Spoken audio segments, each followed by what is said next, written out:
చేయాల్సిన అవసరం లేదు. ముందుగా ఇది ఆహ్వానించదగిన నిర్ణయం అని చెప్పి నేను భావిస్తూ ఉన్నాను.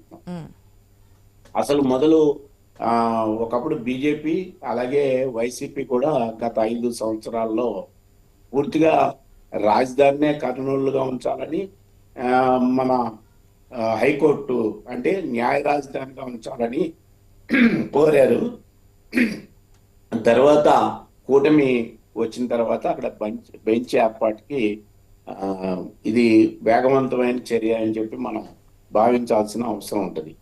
అయితే ఒకటి మనం ఒక 7 రాష్ట్రాల్లో ఇప్పుడు మనకి ఇవి కనపడుతూ ఉంటాయి బెంచెస్. ముఖ్యంగా కర్ణాటకలో అయితే 2 బెంచ్లు ఉన్నాయి. నా అభిప్రాయం కూడా ఉత్తర ఆంధ్రాకి కూడా ఒక బెంచ్ ఉండడం మంచిదనేది నేను అభిప్రాయపడుతూ ఉన్నాను. అయితే దీన్ని వేగవంతం చేసుకుంటూ దాని గురించి కూడా కూటమి కృషి చేయాల్సిన అవసరం ఉందని చెప్పేసి నేను భావిస్తూ ఉన్నాను. అయితే ఇక్కడ బెంచ్ 1 పెడతారా, 2 పెడతారా, 3 పెడతారా, ఇది కూడా తేలాల్సిన అవసరం ఉంది. ఎందుకంటే 25% జనాభా ఈ దక్షిణాదిలో ముఖ్యంగా ఈ 4 ఉమ్మడి జిల్లాల్లో ఉన్నారు. కాబట్టి అక్కడ కేసులు కూడా ఎక్కువగానే ఉంటాయి. ఎందుకంటే మనం గతంలో ఎక్కువగా ఫ్యాక్షన్ కేసులు చూసాము, ఎక్కువ క్రిమినల్ కేసెస్ ఉంటాయి. అట్లాగే ఆస్తి తగాదాలు కూడా అక్కడ ఎక్కువగా కనపడుతూ ఉంటాయి మనకి. కాబట్టి ఈ సివిల్ మ్యాటర్స్, క్రిమినల్ మ్యాటర్స్, అలాగే అడ్మినిస్ట్రేషన్ సంబంధించిన అంశాలు, వీటితో పాటు లోకాయుక్త మానవ హక్కుల కమిషన్ కూడా అక్కడ ఉండాల్సిన అవసరం ఉంటుందని నేను భావిస్తూ ఉన్నాను. దానికి కూడా ఎటువంటి చర్యలు తీసుకోబోతున్నారు అన్నదాన్ని మనం చూడాలి.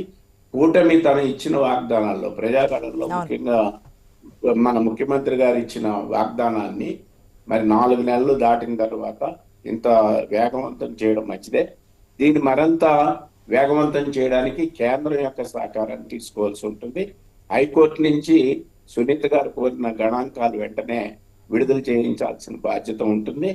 ఇక్కడ హైకోర్టు సీజే అలాగే మన ఆల్ ఇండియా మన చీఫ్ జస్టిస్ గారు, ఆ తర్వాత ఆ కేంద్ర ప్రభుత్వానికి అట్లా ఆమోదం, ఇవి ఎక్కువగా స్పీడ్గా చేసి ఒక్కో 4-5 నెలల్లోనే ఈ బెంచ్ని కనుక తీసుకురాగలిగితే దానికి కావలసిన కొత్త న్యాయ మన స్టాఫ్ ని రిక్రూట్ చేసుకోవాల్సి ఉంటుంది, భవనాన్ని ఎంపిక చేసుకోవాల్సి ఉంటుంది.